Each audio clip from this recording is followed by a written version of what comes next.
While Brexit has kept the Brits busy and their teacups overflowing, UK officials appear to have found themselves in a rather precarious position with regard to Russia.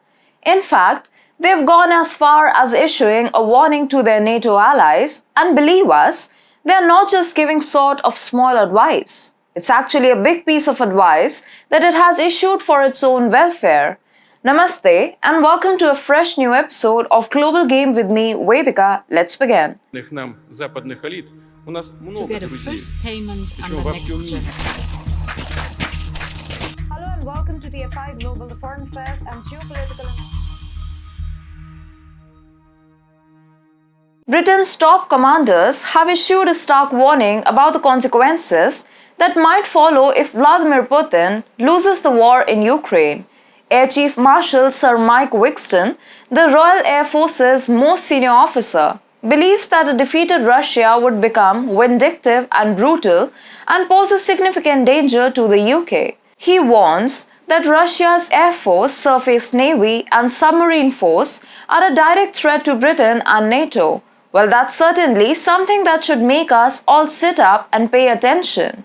For the unaware, UK's current defense capabilities are not exactly at their peak. In fact, some sources suggest that the British Army is no longer regarded as a top-level fighting force. This decline in war-fighting capability, a result of years of cost-cutting measures, needs to be reversed faster than planned, especially in the wake of Russia's war in Ukraine. However, no firm action has been taken. The United Kingdom, known for its eloquence and firm stance, has been playing a crucial role in the Ukrainian crisis. They have been one of the loudest voices and most significant contributors of military support and economic aid to Ukraine, all in coordination with their NATO allies. Former Prime Minister Boris Johnson even went so far as to suggest that Russia is gearing up for the biggest war in Europe since 1945. And you know what? He might have been onto something. But alas, Boris is out. And Rishi Sunak's administration has taken over the reins of this crisis. Unfortunately for the UK, the past few weeks have not been a walk in the park. Alongside the Brexit heatwave, they found themselves playing a game of Russian roulette, and let's just say it wasn't in their syllabus. Just a couple of months ago, the Royal Navy had escorted a Russian-guided missile frigate and a tanker near UK waters, following them like an overprotective parent. It was quite an intense encounter with the British Royal Navy deploying the HMS Portland frigate to keep an eye on the Russian Gorshkov-class guided missile frigate Admiral Kasatonov and its supporters tanker Academic Passion. This marked the first time since the Ukraine war that Russian ships loaded with ammunition came so close to the UK. But that was just the beginning.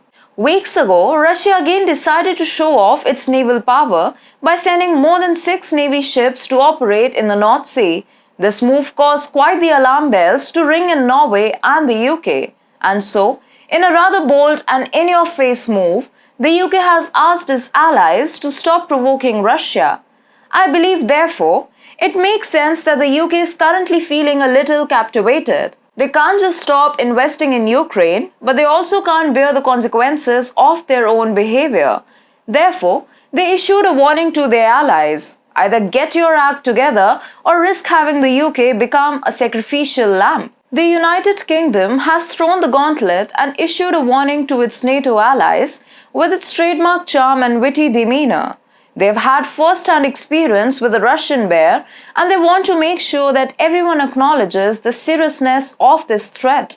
The UK is determined to avoid becoming a mere pawn in this game of geopolitical chess. Therefore, NATO allies, you had better heed their warning before a new level of Russian escalation occurs.